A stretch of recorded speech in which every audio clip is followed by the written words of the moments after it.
நம சிவாய வாழ்க. நாதந்தாள் வாழ்க. இமைப்பொழுதும் என் நெஞ்சில் நீங்காதான் தாள் வாழ்க. அவனருளாலே அவன் தாள் வணங்கிடுவோம். தென்னாடுடைய சிவனே போற்றி, எந்நாட்டவர்க்கும் இறைவா போற்றி போற்றி. நான் உங்கள் ஆஸ்ட்ரோ பூர்ணா. இன்னைக்கு நாம செவ்வாய் பயிற்சி, அதாவது அக்டோபர் மாதம் 21ஆம் தேதி செவ்வாய் பகவான் மிதுன ராசியிலிருந்து கடக ராசிக்கு பயிற்சி ஆகிறார். கடக ராசி சந்திரனுடைய ஆட்சி வீடு. அந்த இடத்துல, அந்த ராசியில இந்த செவ்வாய் பகவான் நீச்சம் அடைகிறார். நீச்சம்னா பலவீனம் ஆகிறாரு. சில பேர் பார்த்தீங்கன்னா எங்களுக்கு நீசபங்க ராஜயோகம் இருக்கா அப்படின்னு கேட்பாங்க. அந்த மாதிரியா நீச்சம் அடையும் போது எந்த யோகமா இருந்தாலும் சரி, நல்ல பலத்துல நல்ல இடத்துல இருக்கும்போது தான் அந்த கிரகங்கள் செயல்பட போகுது. இப்போ ஒவ்வொரு ராசி என்பர்களுக்கும் ஒவ்வொரு இடத்துல அந்த கிரகங்கள் மாறி இருக்கும்போது அந்த இடத்திற்கு உண்டான பலன்களை மட்டும்தான் அந்த கிரகங்கள் கொடுக்க போகுது. இப்போ நம்ம மிதுன ராசி அன்பர்களுக்கு பார்க்க போறோம். மிதுன ராசி அன்பர்களுக்கு 2ஆம் இடத்துல அந்த செவ்வாய் பகவான் நீச்சம் அடைகிறார். செவ்வாய்ன்னு சொன்னாலே பார்த்தீங்கன்னா கலத்திரக்காரகன், சகோதரத்துவம், நிலக்காரகன், அடுத்து பார்த்தீங்கன்னா கடன் சம்பந்தப்பட்ட விஷயங்களுக்கு உண்டான ஒரு கிரகம், அடுத்து பார்த்தீங்கன்னா சொத்து சம்பந்தமான ஒரு விஷயங்களுக்கு உண்டான கிரகம். இந்த மாதிரி நிறைய காரகத்துவம் பெற்ற அந்த செவ்வாய் பகவான் பார்த்தீங்கன்னா ரொம்ப அதிகமான ஒரு பாவ கிரகம். செவ்வாய் திசையோ செவ்வாய் புத்தியோ அல்லது பார்த்தீங்கன்னா செவ்வாய் சம்பந்தப்பட்ட அந்த ஜாதகருக்கு ஒரு ஆதிக்கம் நிறைந்து இருந்தாலோ, செவ்வாய் ஆதிக்கம் அந்த ஜாதகருக்கு நிறைந்து இருக்குன்னு வச்சுக்கோங்களேன், அந்த இடத்துல அவர்கள் குடும்பத்தார்கள் இவர்களுடைய பேச்சை மட்டும்தான் கேட்கணும். அதே சமயத்தில் கோபமும் அதிகமாக இருக்கக்கூடிய அந்த ஜாதகராக தான் அந்த செவ்வாய் ஆதிக்கம் நிறைந்த ஒரு ஜாதகருக்கு இருக்கும். கோபம்தான் அவர்களுக்கு ஒரு முன்னின்று அவர்களை வழி நடத்தும். வேற எந்த விதமான விஷயங்களும் அவங்க யோசிக்கவே மாட்டாங்க. அதே சமயத்தில் ரொம்ப நேர்மையாக இருப்பாங்க. செவ்வாய் ஆதிக்கம் இருக்குதுனாலே அவங்க ரொம்பவும் நேர்மையாக இருக்கக்கூடிய ஒரு ஜாதகராக தான் இருப்பாங்க. இப்போ அப்படிப்பட்ட அந்த செவ்வாய் நீச்சம் அடைகிறார், பலவீனம் அடைகிறார். அப்படி இருக்கும்போது இந்த காலகட்டத்தில் இந்த மிதுன ராசி அன்பர்களுக்கு 2ஆம் இடத்துல பலவீனம் அடைகிறார். இந்த செவ்வாய் என்ற காரக கிரகம் இவர்களுக்கு, இந்த மிதுன ராசி அன்பர்களுக்கு எந்த ஸ்தானத்திற்கு அதிபதி அப்படின்னு பார்க்கும்போது ருணரோக சத்ரு ஸ்தானாதிபதி, அடுத்து லாப ஸ்தானாதிபதி. அதாவது கடன்களையும் நோய்களையும் எதிரிகளையும் கொடுக்கக்கூடிய அந்த செவ்வாய் பகவான், லாபத்தையும் கொடுக்கக்கூடிய அந்த செவ்வாய் பகவான் உங்களுடைய 2ஆம் இடத்துல தனம், வாக்கு, குடும்ப ஸ்தானத்துல நீச்சம் அடைகிறார். இந்த நீச்சம் அடையும் போது இந்த மிதுன ராசி அன்பர்களுக்கு குடும்பம் சம்பந்தமான பிரச்சனைகள் எல்லாமே விலகக்கூடிய ஒரு நேரமாக தான் இருக்க போகுது.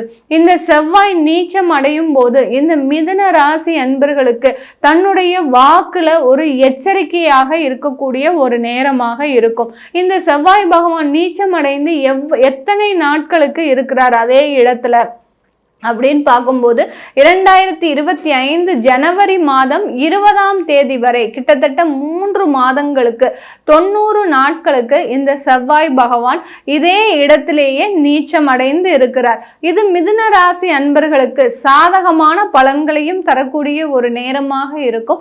அதே சமயத்துல பாதகமான ஒரு பலன்களையும், அதாவது மோசமான ஒரு விளைவுகளையும் கொடுக்கக்கூடிய ஒரு நேரமாக இருக்கும். செவ்வாய் பகவான் இந்த மிதுன ராசி அன்பர்களுக்கு குடும்பம் சம்பந்தமான ஒரு பிரச்சனைகளிலிருந்து இவர்களை விடுதலைப்படுத்தி எடுத்துக்கொண்டாலும் கூட இவர்களுடைய பேச்சுல ரொம்ப கவனமாக இருக்கணும். 2ஆம் வாக்குஸ்தானத்துல அந்த செவ்வாய் பகவான் நீச்சம் ஆகிறதுனால இந்த மிதுன ராசி அன்பர்கள் தன்னுடைய வாக்குல கவனமாக இருக்கணும். வாக்குல கவனமாக இல்லைன்னா மிகப்பெரிய அடிதடி வழக்குகள், சண்டை சச்சரவுகள், குடும்பமே பிரிவதற்குண்டான ஒரு சூழ்நிலைகள்லாம் அதிகமாக வரக்கூடிய ஒரு நேரம் இந்த 90 நாட்கள் இந்த மிதுன ராசி அன்பர்களுக்கு.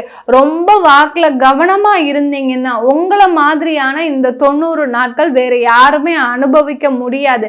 ஏன்னா அந்த அளவிற்கு அந்த செவ்வாய் பகவான் மிக சுப நிகழ்ச்சிகளை கொண்டு வருவதற்குண்டான ஒரு சாதகமான ஒரு நேரமாக இருக்கும். பிரிந்த குடும்பங்கள் எல்லாமே சேரும். ஏன்னா ஒரு காலத்துல ஒரு ஈகோ பிரச்சனையினால இந்த மிதுன ராசி அன்பர்கள் நீங்க பிரிஞ்சிருக்க வாய்ப்புகள் இருக்கு.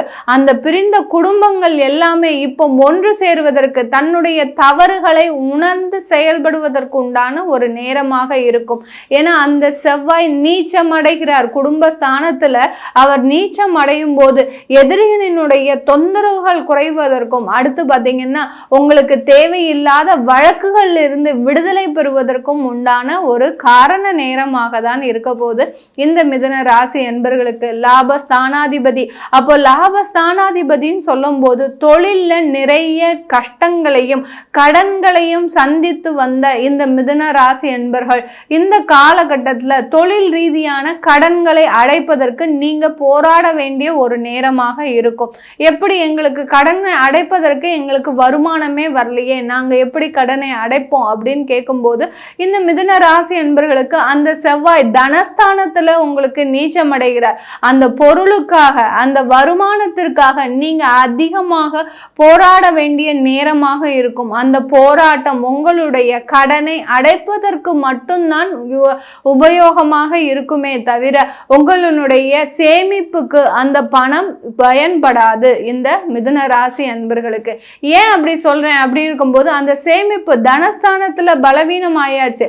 அப்போ அவங்களுடைய சேமிப்பு எல்லாம் குறைவதற்கு உண்டான ஒரு காரண நேரமாக தான் இந்த மிதுன ராசி அன்பர்களுக்கு இருக்க போகுது. இந்த மிதுன ராசி அன்பர்களுக்கு வெளிநாட்டுக்காக நீங்க இந்த காலகட்டத்துல வேலை தேடிட்டு இருப்பீங்க. வெளிநாட்டுல போய் நம்ம வேலை செய்யணும், நிறைய சம்பாதிக்கணும், நிறைய பெற்றோர்களை காப்பாற்றணும், குடும்ப செலவுகளுக்காக நம்ம நிறைய சம்பாதிக்கணும் அப்படின்னு நினைச்சு நிறைய பேர் பார்த்தீங்கன்னா இந்த மிதுன ராசி அன்பர்கள் வெளிநாட்டுல போய் இருந்து தன்னுடைய குடும்பத்தை இழந்து, குழந்தைகளை இழந்து, தன்னந்தனியாக தனிமரமாக எப்படி ஒரு சந்தோஷத்தை எல்லாத்தையும் இழந்தா நம்ம எப்படி ஒரு மயான இடத்துல இருக்கிற மாதிரி அமைதியா இருக்குமோ அதே மாதிரி தான் இந்த மிதுன ராசியினுடைய வாழ்க்கை நிலையும் மிகவும் ஒரு மோசமான ஒரு அமைதியான ஒரு சூழ்நிலையில தான் நீங்க வாழ்க்கை நடத்திட்டு இருக்கிறீங்க.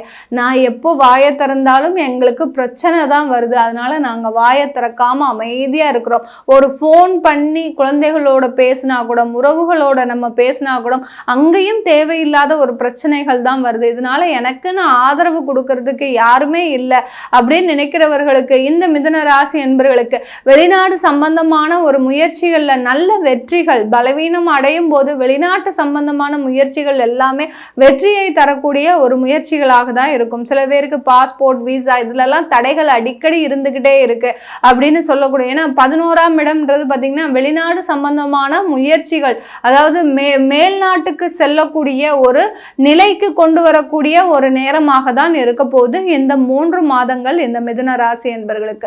இந்த மிதுன ராசி என்பர்களுக்கு திருமண உறவுல இந்த 3 மாதங்கள் மிகவும் கசப்பான அனுபவத்தை கொடுக்கும். இப்பதான் கல்யாணம் ஆயிருக்குது, ஆகஸ்ட் ஜூலைலலாம் கல்யாணமானவர்கள் மிதுன ராசி என்பர்கள் இந்த காலகட்டத்தில் நீங்க மிகவும் பொறுமையாக செயல்படக்கூடிய ஒரு நேரம். இல்ல தேவையில்லாத பேச்சுவார்த்தை, தேவையில்லாத அசிங்கங்கள், அவமானங்கள் குடும்பம் ரீதியாக சந்திப்பதற்கும் இந்த மிதுன ராசி அன்பர்களுக்கு ஒரு கால நேரம் ஒரு சாதகமாக இருக்குது. அதனால மிகவும் ரொம்பவும் எந்த அளவுக்கு அமைதியா இருக்கிறீங்களோ அந்த அளவுக்கு இந்த மிதுன ராசி அன்பர்களுக்கு ஒரு சாதகமான ஒரு பலன்கள் தான் குடும்பம் ரீதியாக இருக்குது. இந்த 3 மாதத்துல திருமண முயற்சிகள் பண்ணலாம், திருமணம் தேதியை மாத்திரம் நீங்க தள்ளி வச்சுக்கலாம். ஏன்னா இந்த செவ்வாய் நீச்சமா இருக்கிறதுனால, குடும்பஸ்தானத்துல அவர் நீச்சமா இருக்கிறதுனால இந்த 3 மாதங்கள் கழித்து நீங்க அந்த திருமண தேதியை ஒத்தி வச்சுக்கிட்டீங்கன்னா உங்களுக்கு அந்த குடும்ப வாழ்க்கை மிக சிறப்பாக இருக்கக்கூடிய ஒரு காலகட்டமாக இருக்க போகுது. இது எல்லாமே நம்ம கோச்சார நிலவரப்படி பலன்கள் சொல்லியிருக்கிறோம். உங்களுடைய தசாபுத்தி பலன்களை, உங்களுக்கு செவ்வாய் பலமா பலவீனமா அப்படின்னு தெரிஞ்சுக்க விருப்பப்படுறவங்க கீழே இருக்கிற நம்பருக்கு வாட்ஸ்அப்ல அப்பாயின்மெண்ட் வாங்கிட்டு நீங்க என்கிட்ட கன்சல்ட் பண்ணிக்கலாம். உங்களிடமிருந்து விடைபெறுவது உங்கள் ஆஸ்ட்ரோ பூர்ணா. நன்றி, வணக்கம்.